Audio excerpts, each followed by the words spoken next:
All right, I'm back. Sorry for the glitch.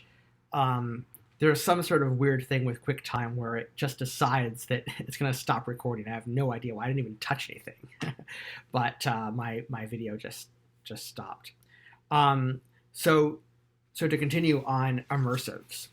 Okay, so I think what immersives want is immersive players um, understand the TTRPG to be a heroic simulation, as I've said, and want things to be as vivid as possible. We had a motto back in the 90s that's roll, not roll. ROLE, not ROLL. Role playing character background is anchored in the setting, and that's paramount. However, the dungeon crawl foundation is still there, maybe at like 75% of what it was in the dungeon crawler perspective. That's important, as we'll see. So it's not a huge departure from dungeon crawling. Actually, it's a minor shift. Um, Players are expected to make characters that make sense. Okay, so I think in the dungeon crawler thing, there might be some, relaxation about whether or not, let's say, you make a Viking style character who has like a full suit of armor and a halberd. That wouldn't really make sense for a Viking to have to start with anyway, right? But I think that some dungeon crawler types will kind of go, okay, well, cool. I don't really care as long as you're gonna beat up the bad guys. Who cares exactly what you have? It says you can do it in the rules, so you can. I think immersives would say, well, no, wait a second. You're supposed to be playing a character that makes sense for the setting, and a Viking style character wouldn't have that. It might have ringmail and a sword and shield, maybe a battle axe, but not a halberd and a suit of armor. Like an actual metal plate armor. And players are expected to role play their PCs, but also to think tactically and solve problems intelligently. Roles should only be fudged if there's a good reason to support immersion. So, for example, random encounters. I probably think if you already had like 3 random encounters just getting to the dungeon, you don't want to bore your players. You want to have that sense of cinematic, pacing. And, maybe there's some point at which you fudge the random encounter roll just to keep the pacing up. But still do, have random encounters.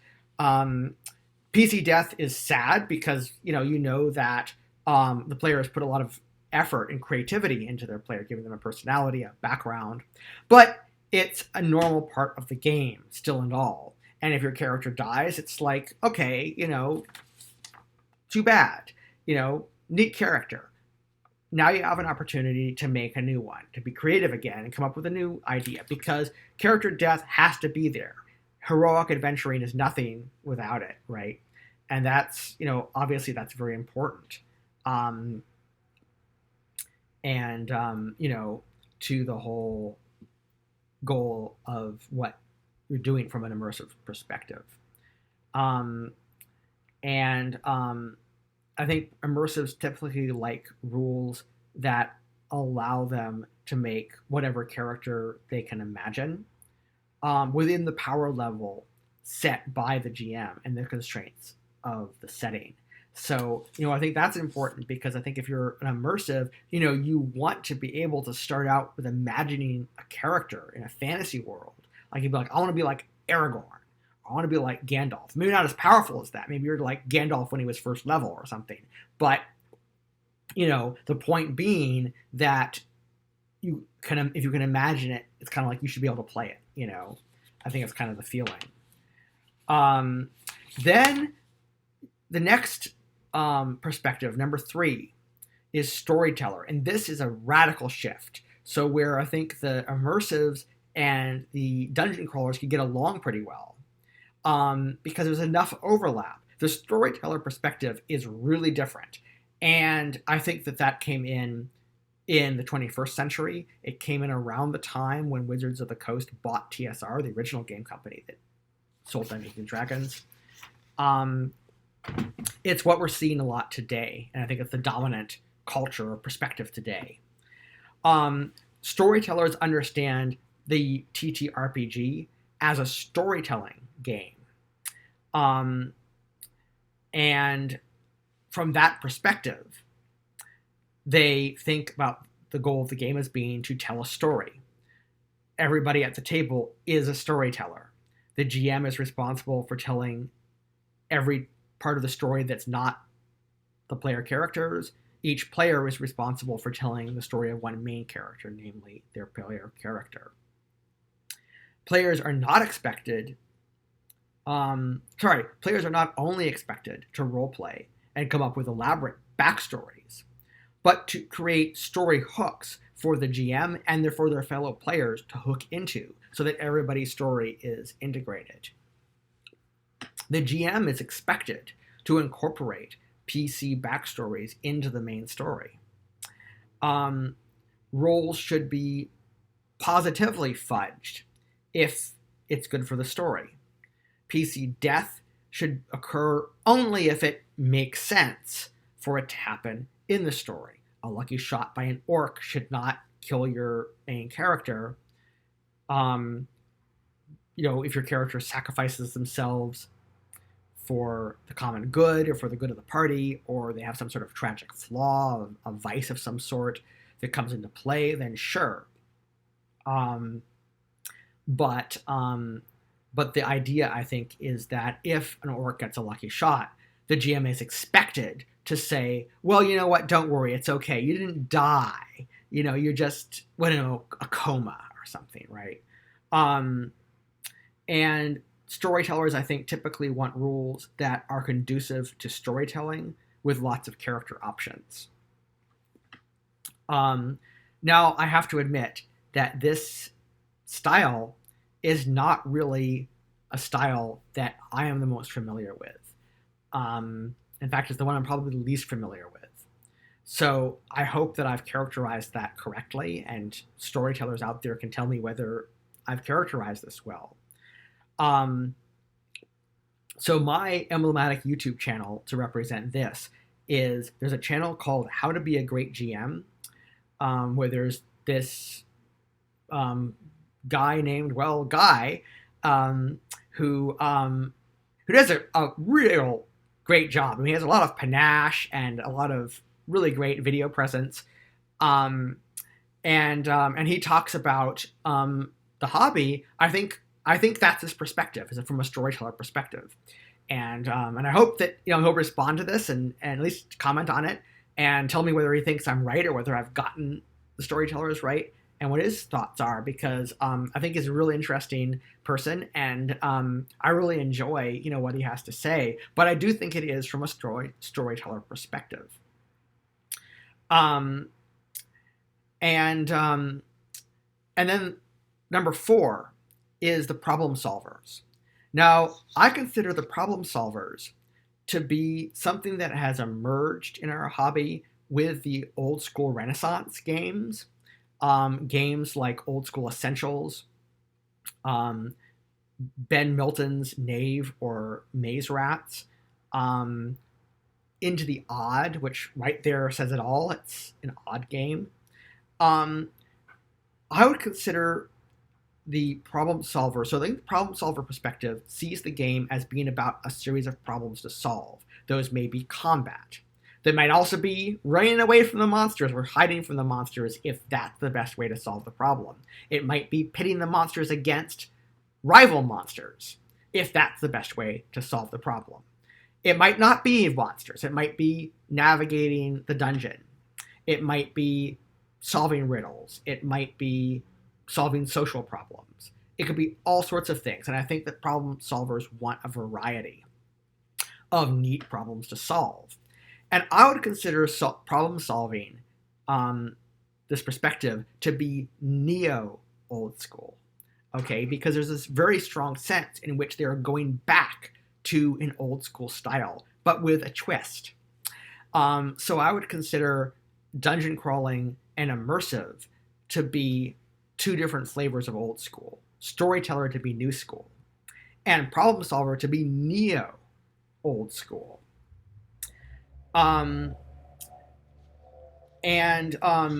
Players under that perspective are expected to make characters who are good at solving problems, possibly specialists at particular classes of problems.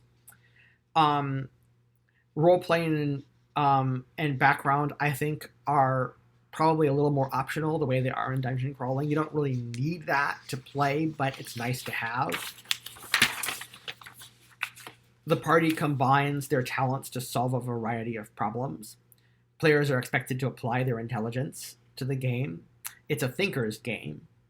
Monsters, as I said, may or may not be there to be fought. Dungeons are problems. They should be highly explorable with multiple entrances and lots of loops and branches. You should be able to explore them any way you want to. You should be able to solve problems any way you want to. So, for example, I've seen some videos in which I think people who are problem solvers have said, that when they GM, they just sometimes put problems out there that are open-ended. They don't necessarily have one solution because they really want to see how their players solve it. And anything that's a valid solution the players come up with is like, okay, cool. And I think the players of problem solver players like that flexibility. GMs are expected to create a variety of problems and to be fair and impartial. Problem solvers tend to favor rules light systems, I think, from my observation.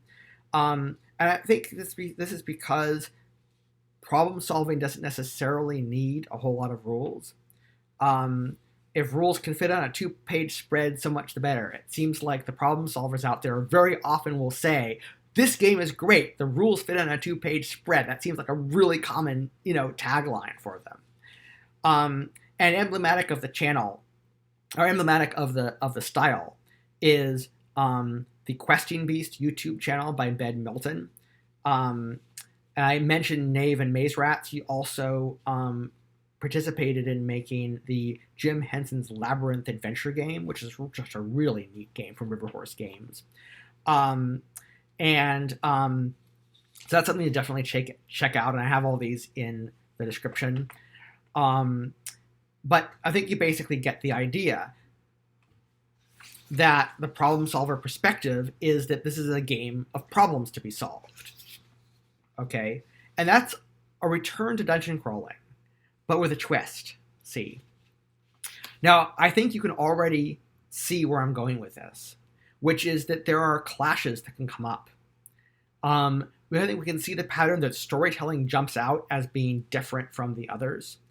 At the same time, it's also the dominant perspective right now, in my opinion. Although I predict that problem solving may be the future. It may be where the hobby is going, because I see a lot of new energy on that front, which I think is really exciting because I like problems myself. I'm kind of a problem solver gamer a little bit, as well as an immersive, as well as a bit of a dungeon crawler, I think. And these can be mixed. These perspectives aren't necessarily one thing for any given person. Any given person might have multiple things they bring in. And they don't necessarily isolate it to eras, although I think they did come up they dominated particular eras. But that's not to say that, they didn't predate those eras and they're not still active now, because they certainly are. So what can we do when we have clashes? So first of all, I think understanding these perspectives are the most important thing. You can even refer people to this video. That's why I'm doing it. And there is no right way to play. That's just ridiculous. I mean, you can't say that there's any right way to have fun, any more than there's any type of food that's better tasting than another. Some people like some foods and not others, and other people really like the foods that they don't like, And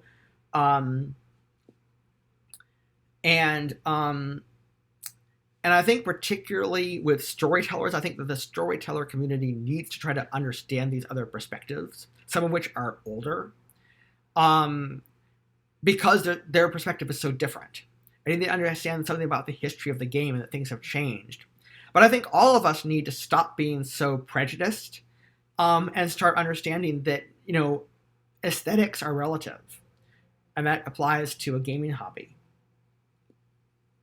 I think two places where you get the most strife are dungeon crawlers versus storytellers and problem solvers versus storytellers. And I have great example of this, which is that when I was in high school, I ran this great adventure. Well, it was an adventure that I wrote for my players who were dungeon crawlers. And I wrote this very dungeon crawly adventure. It was challenging. They had to have a lot of tactics to get through it.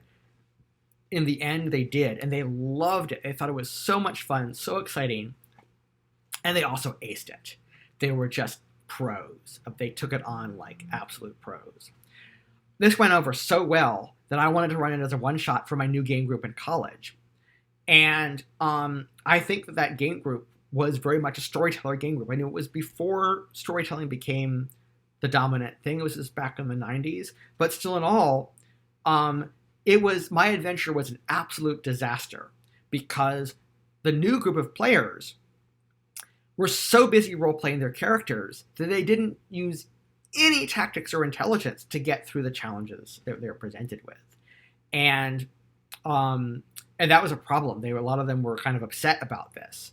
And I realized afterwards that it wasn't me, but it was that there's different perspectives, and that what I needed to do going forward was to recognize different perspectives that I wasn't aware of. Okay. And my first thought, idea one, is just be aware of this. Let it percolate, have this in the background, and when it comes up, be prepared. Number two, we can try to resolve these at the game table. If you're a dungeon crawler GM, for example, you might consider incorporating a storyteller player's character's backstory into your narrative of your game. Now, the problem is that the idea that it's a story is alien to dungeon crawlers, and the idea that it's even necessarily a narrative is a little bit not necessarily there. I mean, to be honest, in the old days, sometimes it was just like your DM would say, okay, last time we did, this sort of, European style, thing. This time we're doing like this very Egyptian style thing. And next time it's gonna be like this, and it was just a bunch of dungeons. And it was like, next time this is the dungeon we're doing, and that's it. And you just go along with it. And there's no story, it's just dungeons. But I think today, most dungeon crawlers have enough of a sense of narrative and whatnot that they can kind of understand that, and they can, bring that in. If you are a storyteller GM, my recommendation to you is if you have a player who just seems totally bored, they don't get involved a whole lot, but you figured out, you think that they're dungeon crawlers, or you talk to them and they say, oh, absolutely. You point them at this video. They say, oh yeah, I resonate exactly with what Ivan was saying about dungeon crawlers. What you might consider is making things more tactical, giving them tactical opportunities, make interesting fights, make interesting dungeons. If you're not doing dungeons, do a dungeon. Look at one of the old adventures like Keep on the Borderlands, which is a great example of how a dungeon works. Or Module B3, Palace of the Silver Princess, or Module B4, The Lost City. Those are great examples. And maybe take some ideas from those and incorporate that into what's going on. Okay. And you may find that player is suddenly very engaged with what you're doing. Now, this brings me to idea 3, which is that sadly, sometimes people just don't mesh at the table. And by the way, the game master is perfectly within their rights to establish this is the type of game that I'm running. If they say, listen, I'm running a dungeon crawl. This is a dungeon crawl campaign.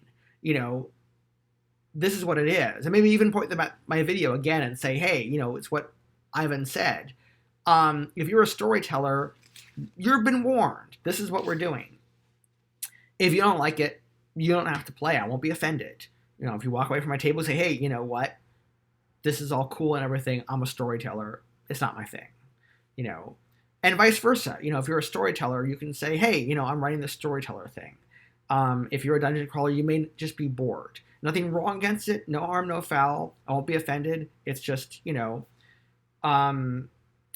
So we don't have to play with each other in order to respect each other.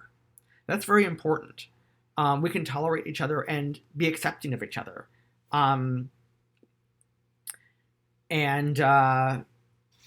There is a really important thing I want to talk with all of you about, though, which is why I think this is so important.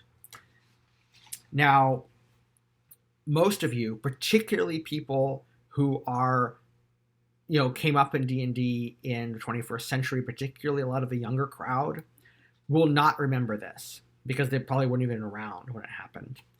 But back in the 1980s, back when Dungeons and Dragons was first becoming popular, there was something that happened called the Satanic Panic. And this was pretty bad. There were these religious fanatics who formed this group that they called Bothered About Dungeons and Dragons, or BAD, B-A-D-D. And let me tell you, bad was bad.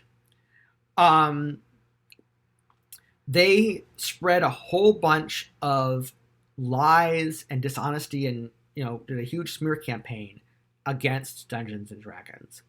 They said that it was teaching Satanism to children. They said that it was causing players to commit suicide.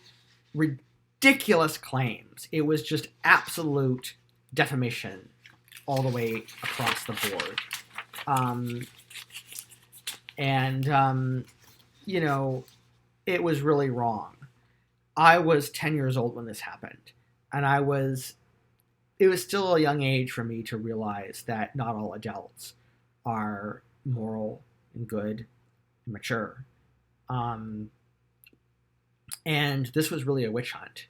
You know, I got teased and bullied by kids because, you know, when adults say these kind of foolish things, they often don't take into account how children act. Bullies love it when adults give them an in to bully other children.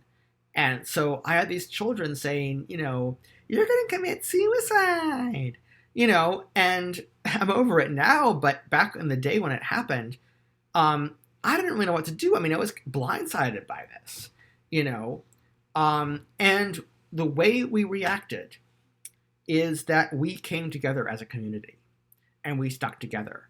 And if you came to a D&D table or tabletop role-playing table, you were welcome by default. And you had to work pretty hard to not be accepted. You know, if you were really disruptive or if you were really, you know, doing things that were not okay, then of course, you know, you'd be asked to leave, like with any group. But, you know, basically it was like we didn't care who you were. It's just like, you know, hey, we want to game. We just want to get away from all this stuff and just play our game. And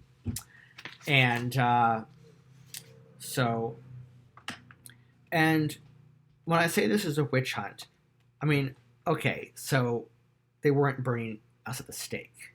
They weren't putting us in concentration camps or putting us on forced marches to Siberia, like happened with Stalinist communism, or forced us into re-education camps or anything like that. Those are classic examples of witch hunts. But this is a witch hunt nonetheless. Maybe lighter, you know, than those. It wasn't, you know, this kind of real violence happening. I'm sure there are probably some of us kids who got, you know, beaten up at the playground, though. Definitely a lot of us got bullied. Definitely we were treated bad. And you know, bad made the national news. I mean, they were on the news, on TV, saying this stuff. Okay. The point is, this could happen again. And witch hunts often target innocent groups.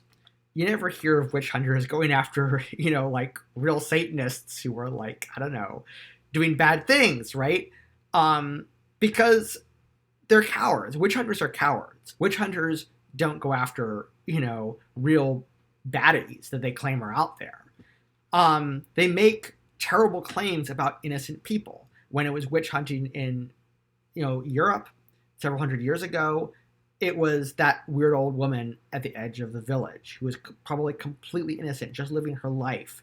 And this poor woman, would get executed, sometimes torturously, sometimes tortured first, because people just thought she was weird.